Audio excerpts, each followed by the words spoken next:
All right, last thing I'll say about this, unless there's some kind of breaking story, I promise. So the other thing I wanted to address is a couple people said they unfollowed me because I said it was a tragedy, and they didn't agree with that.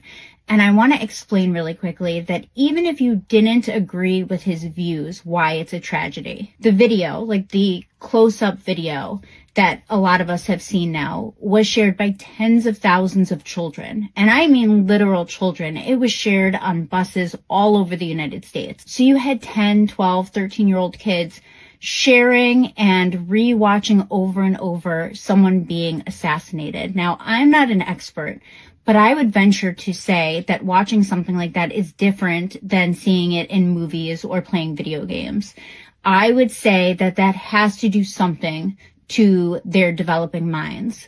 I think it's a tragedy that those kids had to witness that. I think it's a tragedy that the kids who were there, because they are kids, they're away at college, are now traumatized and will never be the same and will always have a fear of going to events, even on their own campus where they should feel safe.